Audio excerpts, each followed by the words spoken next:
Gusto niyo ba yung hindi ka na pumapasok, tas may time in ka? May hahabulin ka?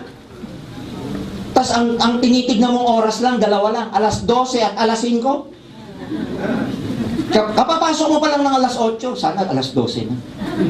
Pagdating ng alas 12, sana alas 5. Minamadali mo oras. Alam mo, pag minamadali mo oras, mabilis kang tatanda. But if you become your own boss, guess what? You can declare every day a holiday. Traffic sa EDSA, mamaya na ako aalis. Traffic. Wala kang pakikibagayan eh, wala kang bandy clock eh, wala kang login eh. Networker ka eh. Can you imagine, if you want to declare every day a holiday, it can be done, lalo na pag GA na kayo. Wag muna ngayon. Pag nagsisimula ka, wag muna. Pag successful ka na, saka mo i-declare ang holiday every day. Ngayon nandito ka na, huwag ka nang babalik. Kaya maraming tao hindi ka maintindihan. Pag may nire-recruit ka, sabi mo, sama ka sa akin, networking, tira nyo dyan, blah, blah, blah. Sabi mo, okay lang, hindi ka naman makatawid. Pag sinabi niya, saan tatawid? Dyan sa EDSA. Alam mo nakuha niyo siya? Yes! Nandito ka na, friend, oh. When a lot of people are having a hard time para makatawid, ikaw nakatawid ka. Kasi ang networking nandito eh. So pangatawanan mo na to. Ladies and gentlemen, what is 2 years? 2 years mahirapan ka sa kare-recruit. 2 years mahirapan ka i-build yung network mo. 2 years bago ka kumita ng 6 figures. What is 2 years? Kung 2 years from now, minamaneho mo naman ang dream car mo. Sabihin sa akin ng iba, sir, ang tagal naman 2 years. Hindi matagal yon kasi ilang 2 years na lumipas sa buhay natin na wala naman nangyari. Challenge mo yung sarili mo. Diba? Ano na ngayon, September. Pag pumapasok ang bear, ang bilis. Kasi ano na yan eh, mas mahaba na. The nights are longer than the day. So ang bilis na. By next year, 2015 na. Ano nangyari sa'yo ng 2014? Lilipas na lang ba ng ganun? Mark my word, doing global, ladies and gentlemen. 2 years from now, probably 2017. Iba na buhay mo, 2017. Iba na buhay. Iba na. Kaya lang, ang success nyo dito depende sa level ng seriousness nyo. Kung gaano ka kaseryoso, yun ang magiging level ng success ninyo. So do your business every day. Pag nagtayo ka ng tindahan, araw-araw mo ba bubuksan? Gawin mo yung business mo dahil negosyo mo to, everyday mo gawin. Everyday ka mag-networking. It doesn't necessarily mean nandito ka physically, but do the business every day. Talk to people, share the business, share the products every day. Kasi pag hindi mo ginagawa yung business, parang naka-close yung negosyo mo.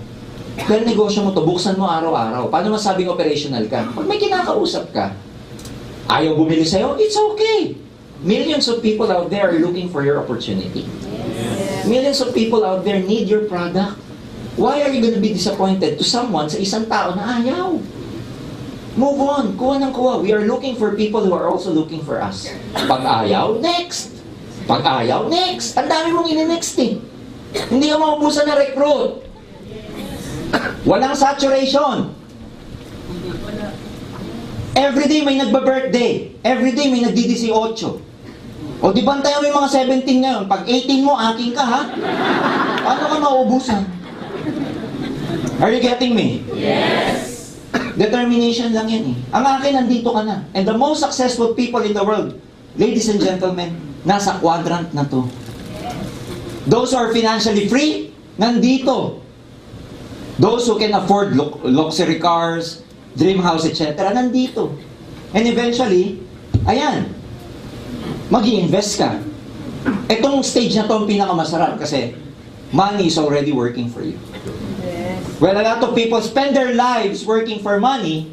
We here in AIM Global, we make money and then one day, we will let our money work for us. Masarap ba yun? Pag nandito ka, nako, you will never be able to finish your job. But your job will finish you. Ilan ba sa atin dito yung araw-araw nagre-reklamo sa trabaho, sa kumpanya, sa boss, sa sweldo, pero araw-araw pumapasok ka pa rin? How would you like to spend the rest of your life complaining and then tell yourself, wala akong choice? No. Ang mga tao nagsasabi na wala silang choice, you are victims. Change your mindset. Take control of your life. Be the driver of your life. Dito, pag nasa quadrant kang to, financial freedom. Networking, one day mawala ka, may papamana mo pa siya. O paano ka matatalo sa negosyong to? Pinaghirapan mo, yet mamanahin ng mga mahal mo sa buhay. O di ang sarap! Tagal ko na, 18 years na ako eh. Isa na lang sa networking ang hindi ko pa na-achieve na benefit. Yung inheritance income. At ayoko pang gawin yan. Masarap ba yun sa palagay nyo? Yung maging financially free? Yan yung bagay, yan yung buhay na naghihintay sa end. Number 3, networking, dalawa lang, freedom. Ang general benefit mo dito, yung freedom, dalawa yan eh. Financial freedom at saka personal freedom.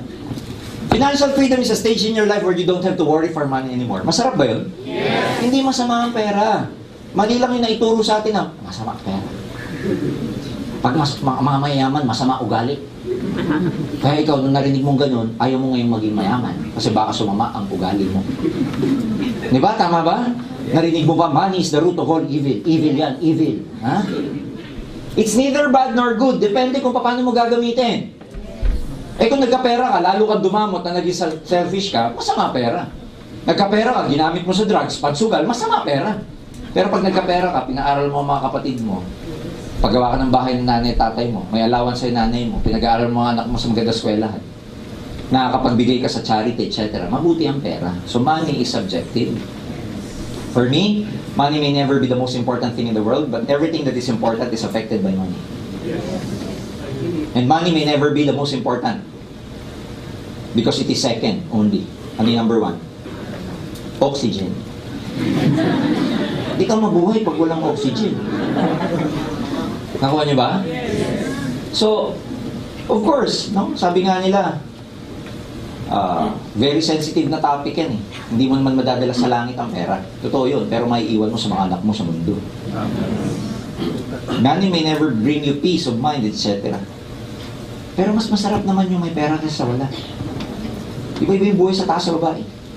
Pag nasa taas ka, di aircon ka. Pag dito, pay-pay. Pag nandito ka, gusto mo bumaba, anytime pwede. Pero pag nandito ka, gusto mo tapa ka dito. Pag nandito ka, sawa ka na Shangri-La. Pag shopping, dito tabang ka.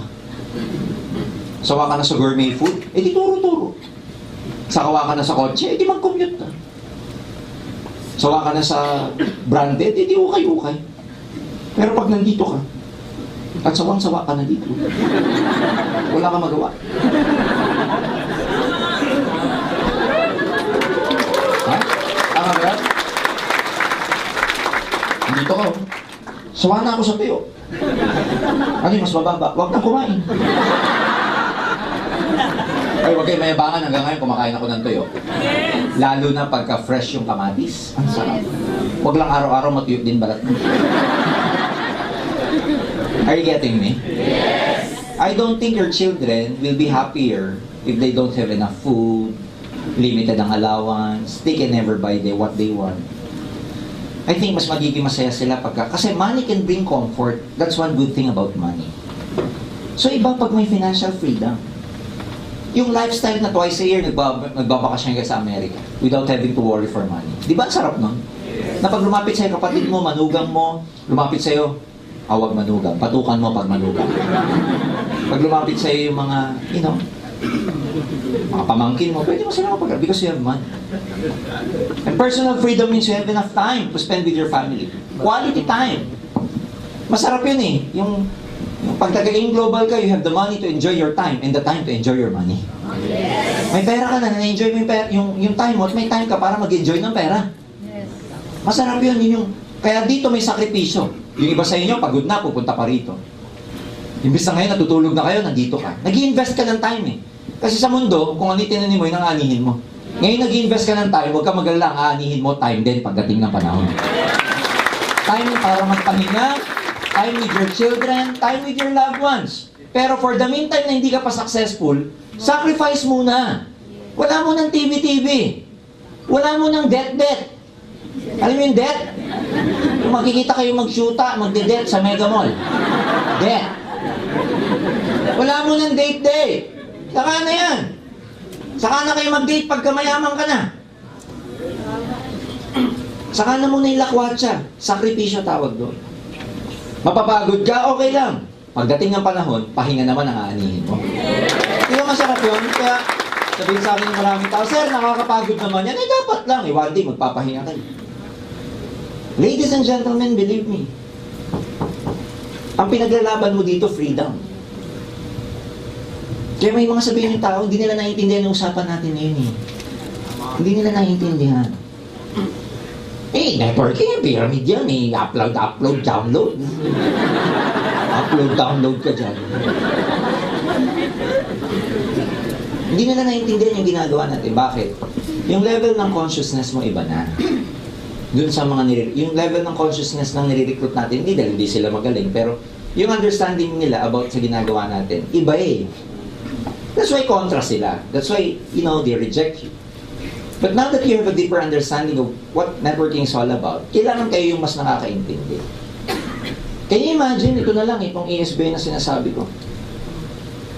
A few days ago, I read in a newspaper, because the economy of the Philippines is growing. Unprecedented yung nangyayari sa Pilipinas. Tumataas ang GDP natin, gross domestic product, highest rate yung country natin for a lot of investors. No? May mga institution na ina-approve tayo as a good investment hub here in Asia. Yung Moody's at saka yung Standards and Poor's. And the data is showing that we're really growing. Unfortunately, ang nakaka-enjoy ng growth na to, alam niyo kung sino? Alam niyo kung sino? Yung mga nandito lang.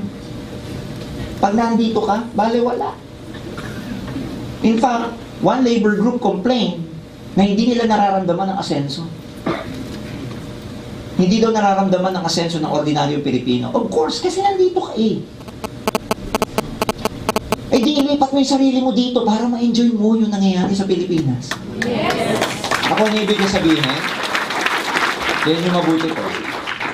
Bakit danger ka pag nandito?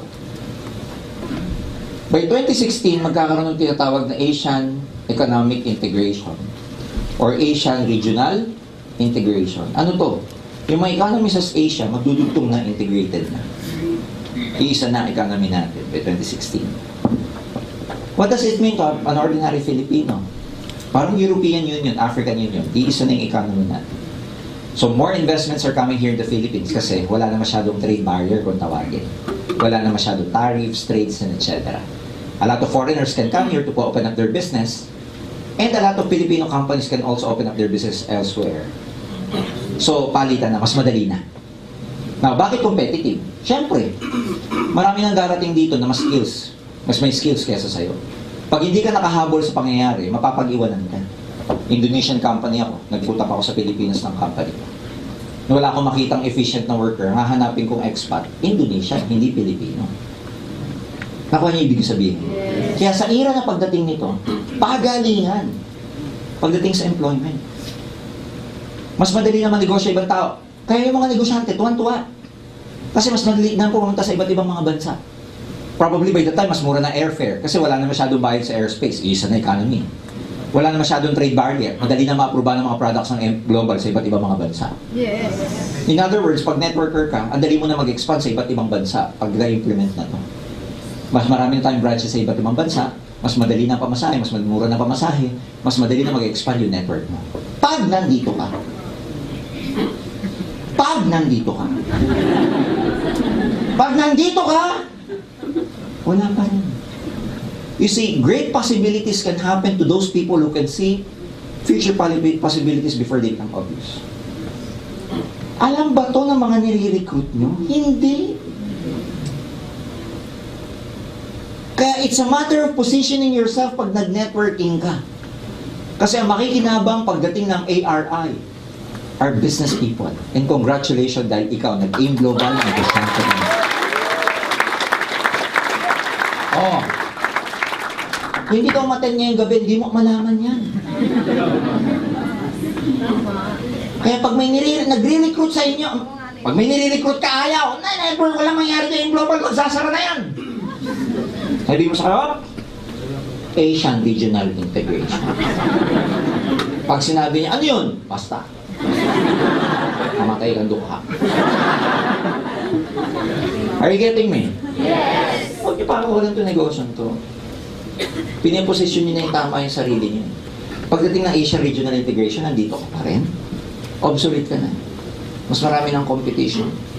Mas marami ng foreigners, employees na pwede magpunta rito na mas magaling sa atin, mas updated ang technology kaysa sa atin. Kaya pagka ikaw obsolete, tapos ka. Pero pag nag-networking ka, nasa business ka, ma-appreciate mo to. Last, the concept ng networking, number 4, is the power of leverage. Sabihin nyo, leverage. The ability to multiply your time through others is what we call leverage. And that happens to be the most important technique to wealth. Gusto mo yumaman, paramihin mo yung sarili mo. Paramihin mo yung oras mo. Kaya maraming mga employees hindi yayaman kasi wala silang leverage. Ang may best leverage lang sa corporate hierarchy, yung mga nasa taas. Pero pag rank and file ka, hindi ka na makakapagparami. Eh pag nasa ilalim ka, limbawa, di ba? Clerk ka, mapaparami mo pa yung sarili mo. Wala nga man kumuha ka sub-clerk. Kaya yung mga presidente, malaki kinikita kasi yung presidente may VP. Yung VP may assistant manager, may mga managers. Yung mga managers may assistant managers. Kaya sila kumikita ng malaki. Pag nasa ilalim ka, tawag sa'yo rank and file. Paano mo abutan yan? Wala kang leverage. Ang leverage, yan yung ginagawin ng mga malalaking negosyante. Yan yung pagbabranch out. Ang tawag dyan leverage. 7-Eleven, Mang Inasal, Jollibee. Yan yung leverage. Eh, paano ka magle-leverage pag nandito ka? Wala kang leverage. Pag nag-networking ka, may leverage ka kasi nagre-recruit ka. Pinaparami mo yung sarili mo. Tingnan nyo to. Ang pinakamayamang tao sa buong Pilipinas ngayon, kung mababasa nyo, si Henry C. Alam nyo magkano value ni Henry C? $12.7 billion. Alam nyo kung gaano kalaking pera yun? 12.7? Lagay ko na lang sa 12 para madaling computein. 12 times 40. That's 480 billion pesos. Wow! Siyam na zero. Yung iba nga, 2 zero lang, hirap na eh.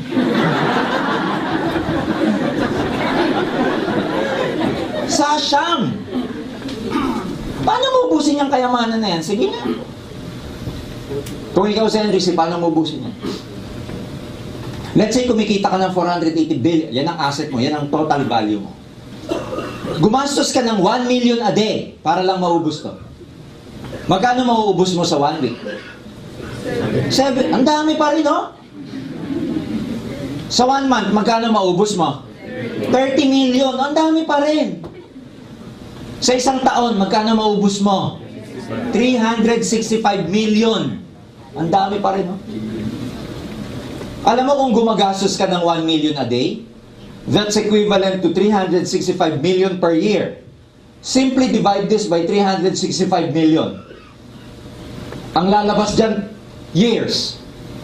If you're spending 365 million per year, how many years it will take you to consume the whole 480 billion? Gusto niyo malaman? 1,315 years. Bago mo maubos yan.